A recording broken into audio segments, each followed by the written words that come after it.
Merci de nous rejoindre sur Radio J comme tous les matins et un rendez-vous que vous ne manquez pas, c'est le rendez-vous avec le docteur Serge Rafal. C'est bon pour la santé. Serge, bonjour. Bonjour Ilana. Serge, vous souhaitiez nous proposer ce matin un zoom sur trois épices que vous considérez comme utiles, voire indispensables à la santé.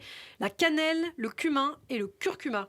En effet, Ilana, j'ai même envie d'utiliser le terme incontournable, non seulement en raison de leurs propriétés gustatives, mais également thérapeutiques et énergétiques en médecine ayurvédique et en médecine traditionnelle chinoise. Les épices ont en effet de tout temps et partout dans le monde été employées pour exhaler le goût, diversifier les saveurs, conserver les aliments grâce à leur action antimicrobienne, mais aussi, et on le sait maintenant avec certitude, pour leurs propriétés santé indiscutables, anti-inflammatoires, anti-infectieuses et antioxydantes. Ceci tient aux diverses substances protectrices qu'elles contiennent, des polyphénols, des terpènes, des anthocyanines, des tanins, des huiles essentielles. J'en ai, vous l'avez dit, choisi 3. J'aurais pu en rajouter une 4e, le gingembre, mais nous l'avons traité récemment dans cette rubrique le 6 octobre. Je vous y renvoie si vous souhaitez l'écouter. Alors voyons d'abord la cannelle. Elle est particulièrement intéressante pour ses propriétés anti-infectieuses. La cannelle de Ceylan est particulièrement indiquée contre les infections virales saisonnières, qu'elles soient ORL ou digestives. Elle stimule cette dernière fonction, est utile pour calmer les brûlures d'estomac, dont les manifestations du reflux et les troubles intestinaux, ballonnement, diarrhée infectieuse, nausées, vomissements.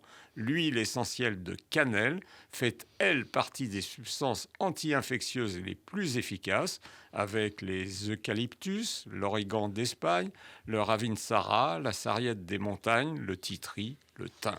Alors comment utiliser l'épice cannelle, Serge? Alors on fait bouillir une tasse d'eau dans laquelle on verse une demi-cuillère à café de cannelle moulue. On couvre, on laisse infuser 5 minutes, on la boit après ou entre les repas. Vous pouvez bien sûr user largement de la cannelle condiment en saupoudrant les desserts, compotes, gâteaux, salades de fruits ou un fromage blanc. Alors on a parlé de la cannelle, qu'en est-il du cumin? La graine de cette plante herbacée originaire du Proche-Orient ne sert pas qu'à bonifier le pain de la rue des Rosiers.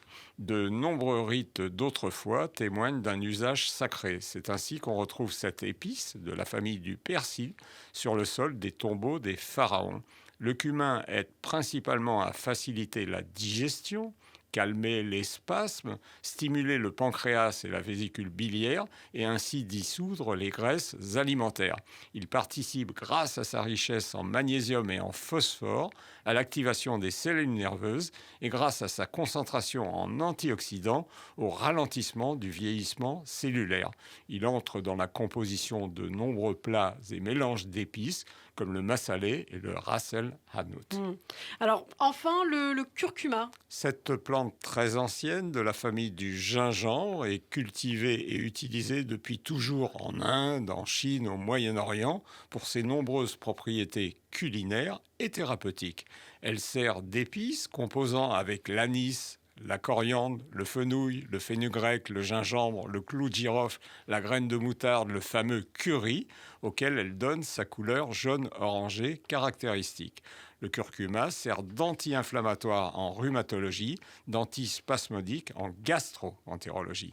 Et ses propriétés antioxydantes intéressent au plus haut point les scientifiques.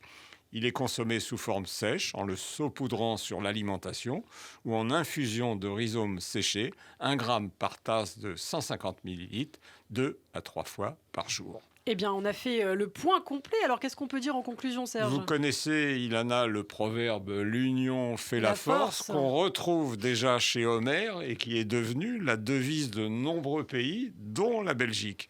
Il est également valable pour ces 3 épices qui ont chacune leur intérêt propre, mais agissent encore plus efficacement en synergie. Eh ben moi, j'aime beaucoup les fèves au cumin. Et vous, c'est quoi votre épice préférée, Serge? Le pain au cumin. Le pain au cumin. Le pain au cumin. Eh bien, merci beaucoup, Serge Rafal, qu'on retrouve très bientôt sur Radio J.